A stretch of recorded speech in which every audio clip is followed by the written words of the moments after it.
Buletin Didik 12 Oktober bersama saya Tarusydi Muhammad Nazri. Assalamualaikum dan salam sejahtera. Fungsi baharu pencarian sekolah yang dilancarkan oleh Kementerian Kesihatan KKM dan Kementerian Pendidikan KPM di laman sesawang COVID Now adalah satu langkah yang tepat. Ini kerana fungsi baharu itu dapat membantu ibu bapa membuat semakan status vaksinasi di sekolah anak mereka sekaligus selaras dengan janji KPM yang mahu menjadikan persekitaran sekolah sebagai gelembung selamat untuk pelajar. Menurut Yang di-Pertua Majlis Guru Besar Malaysia Sukiman Juki, pelancaran fungsi pencarian sekolah itu sedikit sebanyak memberi kelegaan kepada ibu bapa yang akan menghantar anak mereka ke sekolah kembali. Kementerian Pendidikan Malaysia telah pun mengeluarkan garis panduan pengurusan dan pengoperasian sekolah 3.0 baru-baru ini untuk digunapakai di semua sekolah apabila dibuka pada 3 dan 4 Oktober lalu. Di sini ditekankan para guru, anggota kumpulan pelaksana, pekerja perkhidmatan sokongan untuk divaksinkan. Terdapat SOP khas untuk mereka yang belum divaksin bagi memastikan bahawa penularan ini dapat dibendung seoptimum mungkin.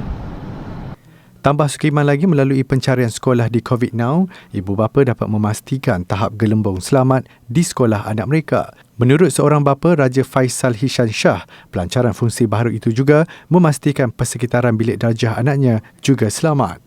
Dan yang paling utama, saya mengetahui melalui tarikh lahir anak saya, tahun kelahiran anak saya. Jadi saya dapat tahu jumlah rakan-rakan sebaya yang akan duduk satu tingkatan dengan anak saya. Berapa peratuskah rakan setingkatan dengan anak saya yang akan duduk belajar bersama-sama di sekolah, di dalam kelas bersama-sama. Berapakah jumlah peratus yang telah divaksin. Inisiatif KKM dan KPM juga akan menambah keyakinan ibu bapa untuk menghantar anak mereka ke sekolah. Ia juga menunjukkan kesungguhan KPM memastikan keselamatan pelajar.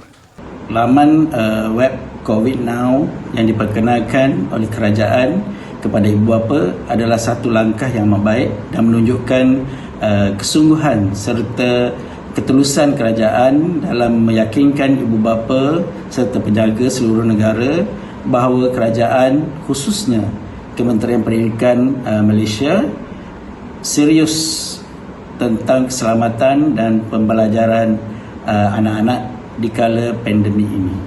Ahad lalu, Menteri Kanan Pendidikan Datuk Dr. Razi Jidin menerusi laman Facebook beliau memaklumkan penyaluran maklumat vaksinasi melalui COVID Now sebagai usaha menunjukkan ketulusan KPM.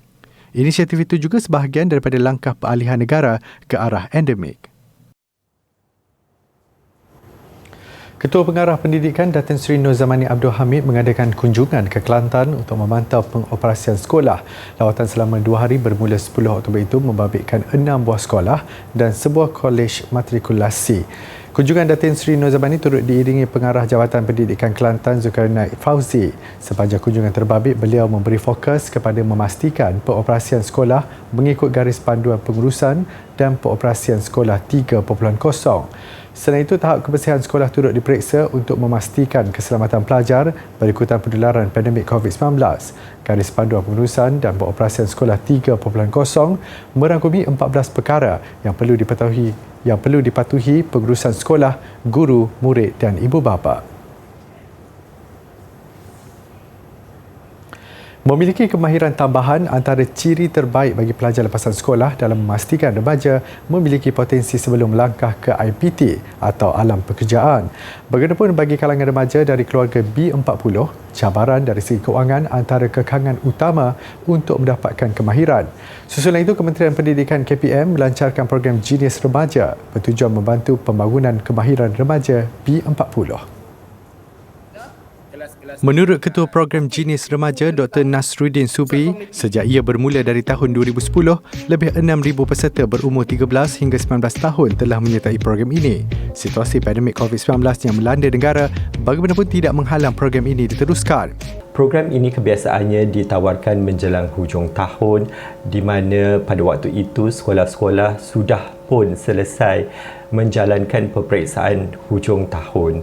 Justru para pelajar mempunyai banyak masa terluang dan aktiviti siri jelajah sekolah melalui program Genius Remaja Tuju dapat memberi satu suntikan yang bermanfaat untuk remaja-remaja menjelang tamat persekolahan.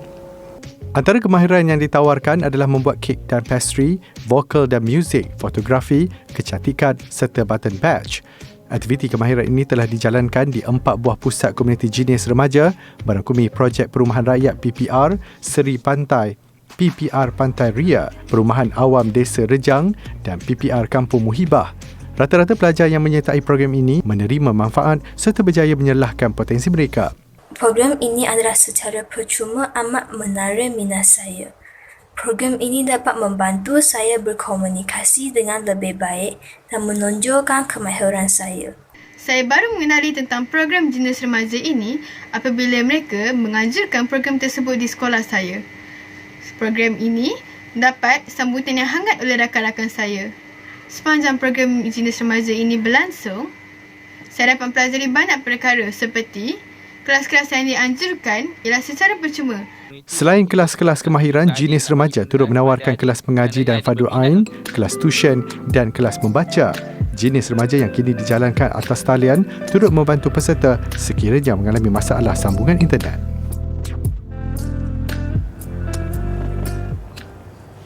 89% pelajar tajaan Majlis Amanah Rakyat MARA adalah daripada golongan B40 yang mempunyai minda kelas pertama dan bertaraf global. Sehingga 13 September lalu, MARA telah menaja seramai 50,555 pelajar dengan 89%-nya adalah golongan B40, 10% M40 dan hanya 1% T20. Dalam satu kenyataan, Menteri Pembangunan Luar Bandar Datuk Seri Mazli Khalid memaklumkan, MARA sejak dahulu lagi mengamalkan dasar yang memberi keutamaan kepada golongan B40 dan penduduk luar bandar bagi akses kepada pendidikan yang lebih baik. Justru melalui program penganjuran pelajaran MARA, ia adalah strategi serampang dua mata yang bukan sekadar memberi tumpuan dan peluang kepada pelajar miskin dan luar bandar, malah turut menjamin keperluan guna tenaga dan modal insan negara. Pelaksanaan dasar itu jelasnya bermula di peringkat pengambilan pelajar Maktab Rendah Sains MARA MRSM, kemasukan pelajar ke institusi pendidikan MARA dan juga program penajaan pelajaran. 4 sektor utama menjadi tumpuan golongan pemuda di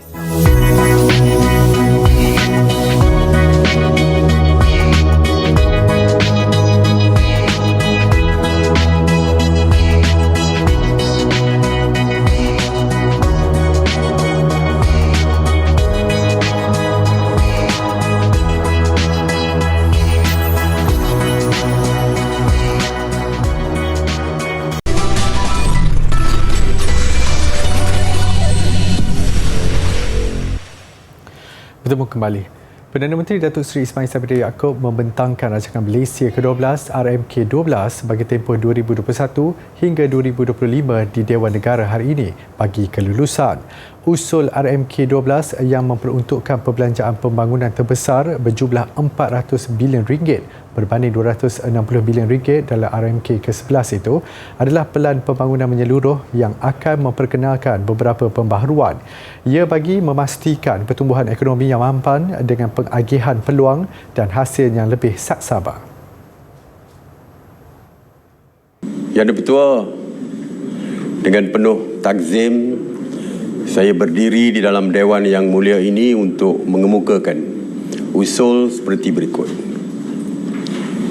Bahawa Dewan ini menyedari akan cabaran untuk memulih serta menjana semula ekonomi negara bagi mencapai pertumbuhan yang mampan dengan mengambil kira landscape sosioekonomi pasca COVID-19 dan pencapaian rancangan Malaysia ke-11 2016-2020,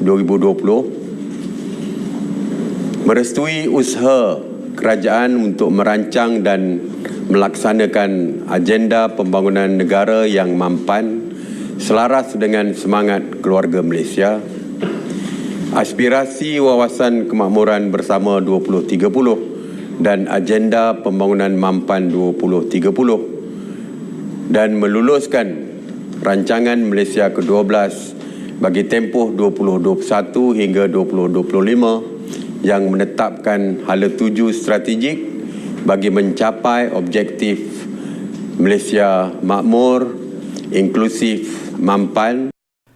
Hala 7 strategi RMK12 adalah bertemakan keluarga Malaysia, makmur, inklusif, mampan. Persidangan Dewan Rakyat pada 7 Oktober lalu meluluskan usul RMK12 tanpa sebarang pindaan. Usul itu sebelum ini dibentangkan Perdana Menteri pada 27 September lalu, disusuli sesi perbahasan yang bermula 28 September hingga Isnin lalu. Sesi penggulungan RMK12 pula bermula Selasa, membabitkan 30 menteri dan timbalan menteri dengan penggulungan terakhir dibuat menteri di Jabatan Perdana Menteri Ekonomi Datuk Seri Mustafa Mohamad. 106 ahli Parlimen Blok Kerajaan dan pembangkang mengambil bahagian sepanjang sesi perbahasan RMK12.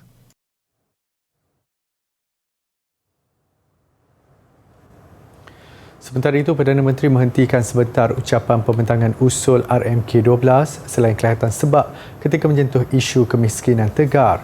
Bagaimanapun, beliau yakin sasaran untuk membasmi kemiskinan tegar dapat dicapai menjelang 2025. Isu kemiskinan sangat dekat di hati saya. Dilahir dan membesar daripada keluarga penoreh getah.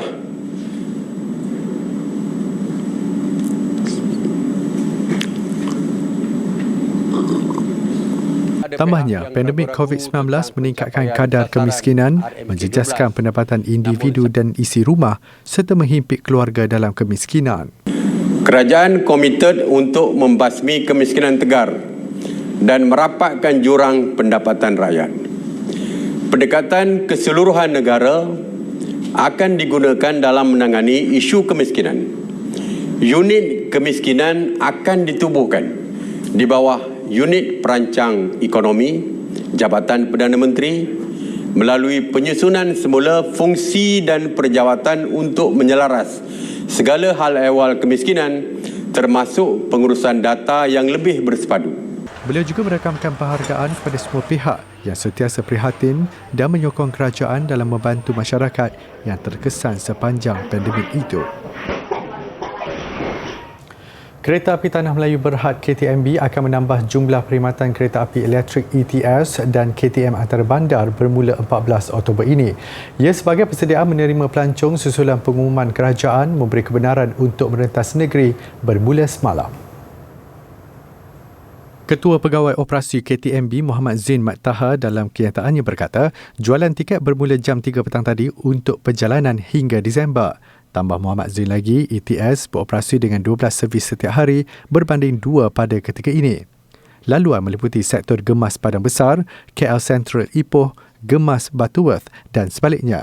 4 perkhidmatan ekspres selatan di sektor Gemas Johor Bahru Central dan 2 perkhidmatan ekspres rakyat timuran di sektor Tumpat Johor Bahru Central akan beroperasi setiap hari setelah digantung sementara operasinya semenjak pelaksanaan PKP 3.0.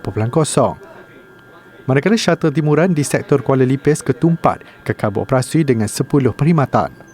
KTMB turut menawarkan potongan harga sebanyak RM5 kepada 10,000 penumpang terawal yang membeli tiket melebihi RM40 menggunakan kod promo boleh rentas bermula 14 hingga 24 Oktober ini. Hanya penumpang yang lengkap divaksin dibenarkan menaiki train dengan mempamerkan sijil digital melalui aplikasi MySejahtera atau kad vaksinasi COVID-19 sebagai bukti. Penumpang disarankan untuk berada di stesen sekurang-kurangnya 1 jam lebih awal dan membeli tiket secara dalam talian untuk mengurangkan interaksi antara orang ramai.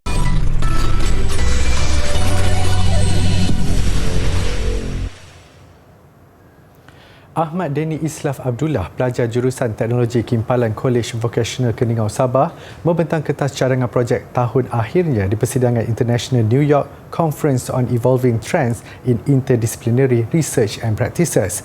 Dalam persidangan yang dianjurkan secara dalam talian itu, Ahmad Deni membentangkan kajiannya mencipta alat yang mampu memotong hujung paip besi dengan lebih cekap dan cermat.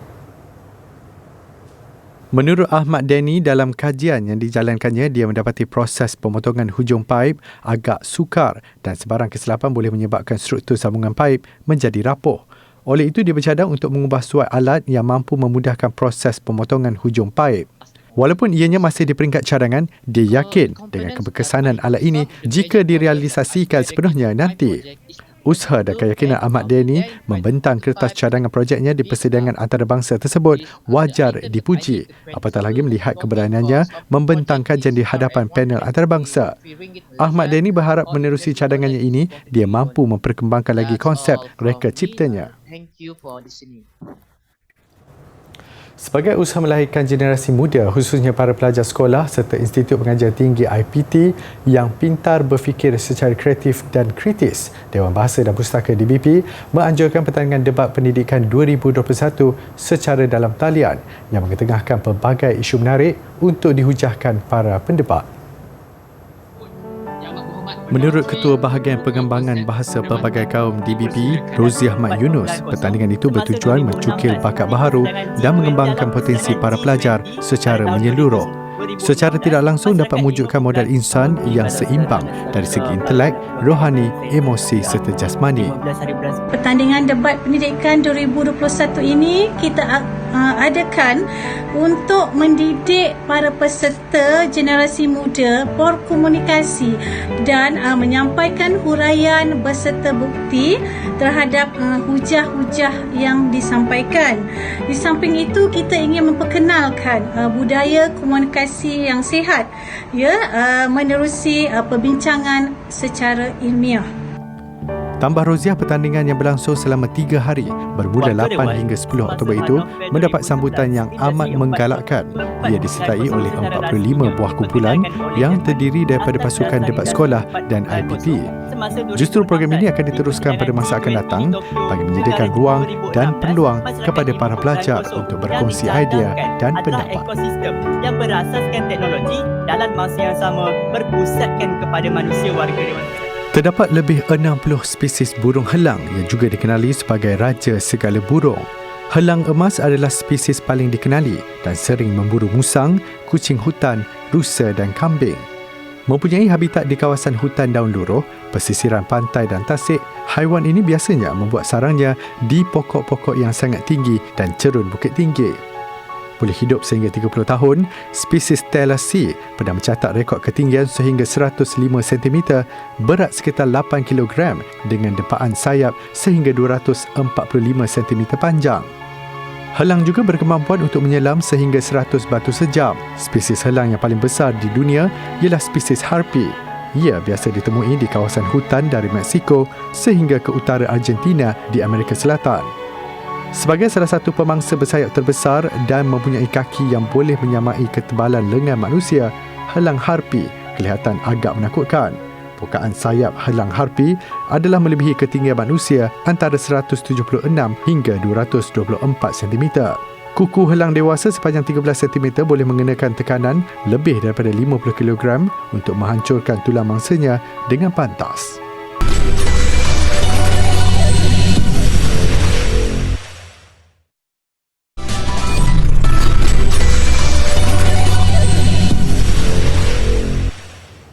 Ke laporan sukan. Sebelum saingan bermula, sememangnya skuad wanita negara tidak diletakkan harapan tinggi untuk melepasi saingan kumpulan D.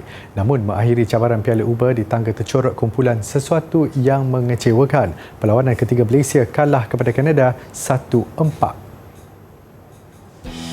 Selepas direhatkan ketika Malaysia menentang China pada perlawanan kedua, Eskisona kembali tampil selaku perseorangan pertama. Harapan untuk Malaysia meraih mata semangat tidak kesampaian apabila Eskisona tewas mudah 9-21, 14-21. Tumpuan terarah buat beregu pertama Tioh Meng Sing dan Yap Ling Yang untuk menyamakan kedudukan. Menang 21-13 pada set pertama, mereka gagal mengekalkan rentak, tewas 10-21 dan 14-21 pada dua set berikutnya. Cabaran long line terus disajikan pemain negara. Giliran persorangan kedua, Yung Chi Xuan tewas mudah 12-21 dan 13-21 kepada Rachel Tan, sekaligus mata kemenangan Kanada. Mata sagu hati negara disumbangkan beregu kedua gandingan Goh Pei Ki dan Antina yang menewaskan Catherine Choi dan Crystal Lai 21-12, 21-13.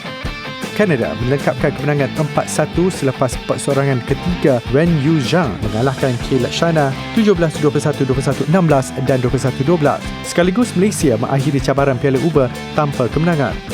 Terdahulu skuad kebangsaan kalah kepada tuan rumah Denmark 1-4 dan China 0-5. Aksi Piala Thomas Bola Malaysia memulakan kempen kumpulan D menentang Kanada awal pagi esok. Kemenangan akan mengesahkan kemarahan Malaysia ke suku akhir dan seterusnya berdepan Jepun untuk gelaran juara kumpulan. Sementara itu, perlawanan kumpulan A menyaksikan saingan mendebarkan Indonesia menentang Thailand. Thailand meraih mata pertama apabila Kantapon Wacharian mengejutkan Anthony Sinisuka ginting 16-21, 24-22 dan 25-23. Indonesia mengikat kedudukan satu sama menerusi gandingan nombor 1 dunia Marcus Fernandez Gideon dan Kevin Sanjaya Sukamuljo. Mereka mendudukkan Supat Jungkoh dan Kitinupon Kendren selepas bertarung 3 set 19-21, 21-18 dan 21-13. Thailand kembali mendahului Indonesia 2-1. Kunfalot Vitisan menjinakkan Jonathan Christie dengan kemenangan 21-10 dan 21-14. Bagaimanapun, Thailand gagal memanfaatkan peluang untuk mencipta mata kemenangan. Bergu kedua natapan Trikanji dan Tanufat Diri Langkura tewas pada gandingan Fajar Alfian dan Muhammad Rian Abdianto untuk keputusan kembali seimbang 2 sama selepas Fajar dan Rian menang mudah 21-9, 21-12. Indonesia akhirnya mengesahkan kemenangan 3-2 menerusi persoalangan ketiga Shisa Hiren Rustavito yang mengalahkan Abdurraj Nampol 23-21, 10-21 dan 21-8. Liga Bola Sepak Malaysia MFL hari ini mengesahkan penonton dibenarkan hadir ke stadium menyaksikan perlawanan Piala Malaysia yang kembali bersambung 29 Oktober ini. Bagaimanapun, jumlah yang dibenarkan mengikut fasa dalam Pelan Pemulihan Negara dan keutamannya penonton mesti telah menjalani vaksinasi lengkap COVID-19. Mesti ada, wajib full vaccinated atau full vaksin, menunjukkan sijil ketika nak masuk ke pintu stadium. Tidak boleh makan dan minum dalam stadium dan SOP bawah umur 18 tahun tidak dibenarkan masuk. Dan bagi pihak MFL juga, kita menasihatkan kepada umur yang ataupun yang tidak sihat, jangan datang ke stadium. Berdasarkan SOP yang dikeluarkan oleh MKN, KKM dan KBS, jumlah penyokong dibenarkan memasuki stadium bermula perlawanan ketiga Piala Malaysia pada 29 Oktober nanti. Negeri yang berada dalam fasa 2 dibenarkan 20% atau 5,000 penonton, fasa 33% atau 10,000 penonton dan 50% atau 20,000 penonton dibenarkan buat negeri di fasa 4. Ia juga dengan ketetapan mengikut mana-mana jumlah yang lebih rendah daripada kapasiti venue.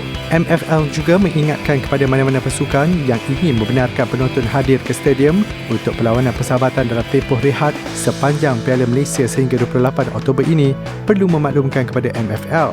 Dan SOP yang lengkap berkenaan penyokong masuk ke stadium bermula 29 Oktober ini akan diberikan kepada pasukan dalam tempoh terdekat.